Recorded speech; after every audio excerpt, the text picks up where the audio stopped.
ఇప్పుడు మీరు ఈ మధ్య కొన్ని అంటే ఒక సినిమా నుంచి ఎగ్జిట్ అయ్యి ఈ సినిమాలోకి వచ్చి ఈ సినిమా కంప్లీట్ చేసి ఇప్పుడు రిలీజ్కి దగ్గరికి వస్తున్నారు మీరు.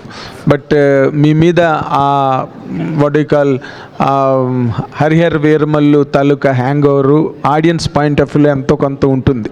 ఈ సినిమా రిలీజ్ టైంకి మీరు you are coming out just with Ghaati. దీన్ని ఎలాగ మీరు మేనేజ్ చేసుకుని బ్యాలెన్స్ చేసుకుని చేశారు సార్? ఇది ప్రశ్న అర్థం కాలేదు. ఇప్పుడు మీరు హరిహర వీరమల్లు సినిమా అనే దాని నుంచి ఎగ్జిట్ అయ్యి ఈ సినిమాలోకి వచ్చారు మీరు. సో మిమ్మల్ని ఎంతసేపు హరిహర వీరమల్లు డైరెక్టర్గానే ఆడియన్స్ పాయింట్ ఆఫ్ వ్యూలో ఉన్నారు, though somebody has else directed it. ఇప్పుడు ఘాటీతో మీరు ముందుకు వెళ్తున్నారు. మీ ఇమేజ్ ఏ విధంగా ఈ సినిమాని సపోర్ట్ చేస్తుంది కమింగ్ ఫ్రమ్ దట్? నిజంగా అర్థం కాలేదు. Still you didn't understand. Again I will try. ఇది కృషి గారు, నాకు ప్రతి సినిమా ఒక journey. Okay, Harihara Veeramallu cinema నేను కొంత భాగం చిత్రీకరించాను. నాకు పవన్ కళ్యాణ్ గారంటే ప్రేమ, ఇష్టం. ఏం రత్నం గారంటే అమితమైన గౌరవం.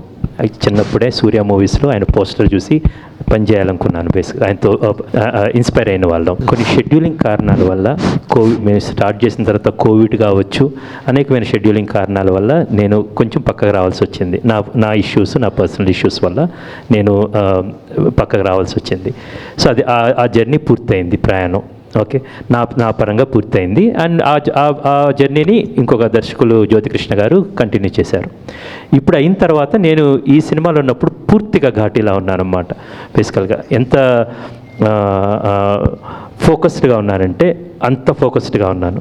ఓకే, నేను గమ్యం నుంచి ఘాటీ దాకా ప్రతి సినిమాని, ప్రతి రోజుని, you believe it or not, మనం చాలాసార్లు మాట్లాడుకున్నాం, ఆ రోజే నేను అంత చాలా ఫోకస్డ్గా ఉంటాను. యాక్చువల్గా right now I'm completely excited about ఘాటీ. September 5వ తారీఖు మీరు దాన్ని చూడబోతున్నారు. నేను నిన్న నైట్, ఈరోజు మార్నింగ్ చెన్నై నుంచి వచ్చాను. నిన్న నైట్ తమిళ్ ఫుల్ కాపీ చూసాం అన్నమాట. దెన్ అగైన్ సార్ రాగానే సారీ చెప్పాను, సార్ తమిళ్లో ఆయనే డబ్ చెప్పారు, తెలుగులో ఏం డబ్ చెప్పారు.